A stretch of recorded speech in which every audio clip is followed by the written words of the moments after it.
Before this video starts, I thought I would let you guys know that I created a Snapchat for the channel. It is on your screen right now. I'm going to be adding the first few people who end up adding me. Also, next week, we're going to be doing a Steam gift card giveaway exclusively on Snapchat. So add my Snapchat. It's on screen right now. But with all that said, let's get into the video.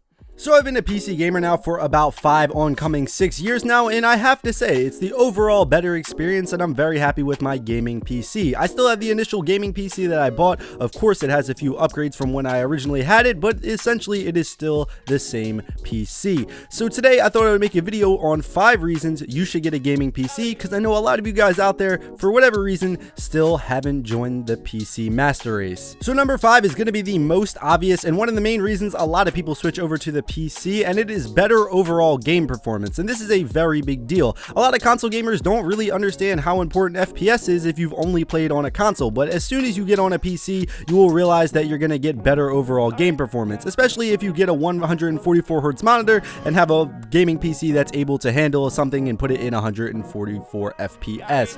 It is the better experience. You overall get better frames in most games unless they're unoptimized, and everything just runs buttery smooth. If you haven't played on a gaming PC and you know someone with one, I recommend playing it because the difference is almost night and day from playing on something like a high-end gaming PC to playing the same game on something like a PS4. FPS isn't the end-all be-all, and I know a lot of console gamers like to say, oh, well, FPS doesn't really matter, but if you're getting anything lower than 60 FPS, the game can sometimes become a little bit choppy, and that is kind of frustrating. We play games for enjoyment, and it's kind of hard to enjoy your game when it looks like a slideshow when there's a huge explosion on the screen. Just better overall game performance makes your whole gaming experience better, and I think once you make that transition over to PC gaming, a lot of people will agree that it's just so, and I mean so much better than something like a PS4 and Xbox One, where you have the problem with FPS. More recently, I played Fortnite on the Xbox One, and the screen tearing in the FPS just made me want to rip my hair out. Next on my list, coming in at number 4, is going to be mouse and keyboard, and I know to console gamers, this might not be something that you're like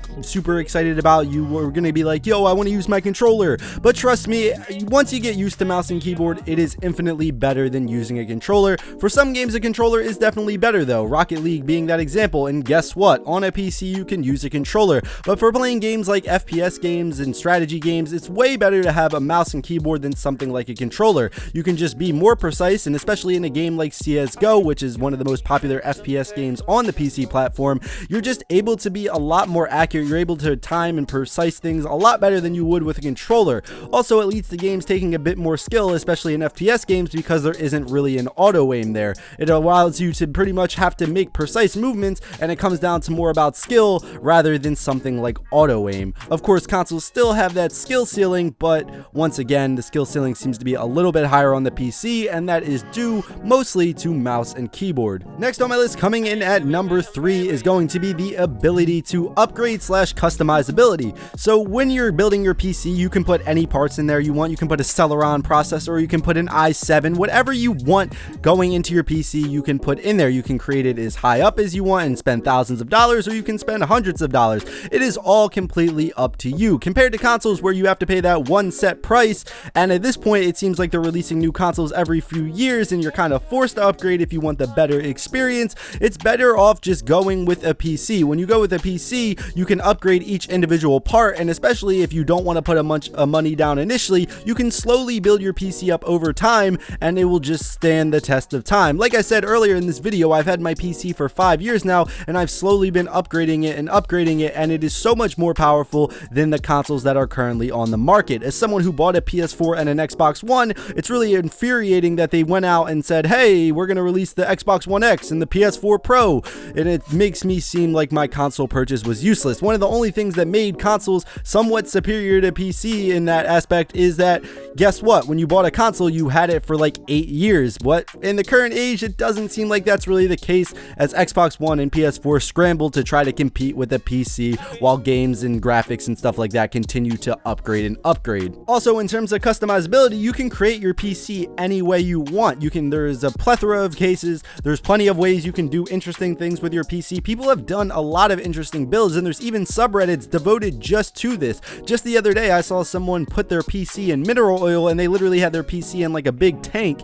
and it was just filled with mineral oil. Some people get crazy with this. You don't have to, but it's nice to have the option there if you really want to show your creativity in the way that you present your PC. Number 2 on my list is going to be a better competitive scene. So if you're into competitive gaming or esports at all, you know that most of those games are played on the PC, with the exception of games like Call of Duty. For games like CSGO, League of Legends, and Dota 2, which are some of the biggest esports, they are on the PC. The more competitive gamers tend to be on PC, and if you consider yourself to be a competitive gamer, I recommend getting a PC. For FPS games, this kind of goes back to the mouse and keyboard argument that it takes a little bit more skill and you have to be exactly precise, and there isn't things like auto aim and things like that. And also, it just seems like a lot of the more popular esports games are on PC. It seems like the competitive scene is supported a lot more for these games, and the PC community tends to really lift these games up and make them a lot more popular than what they initially were. So overall, I would have to say that PC does have a better competitive scene right now than consoles, and if you are a competitive gamer and you don't have a PC,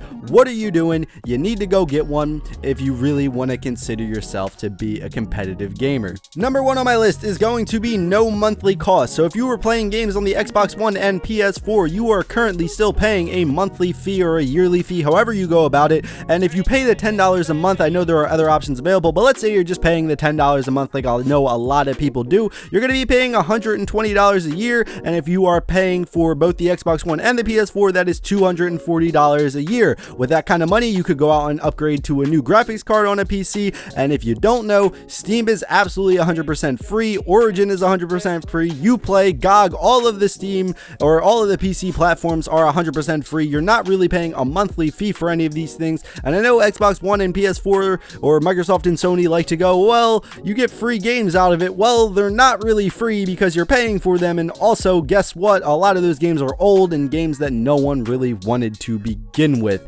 So no monthly cost is a big deal to me as someone who likes to not spend a whole lot of money, which I'm sure a lot of you guys out there are the same way.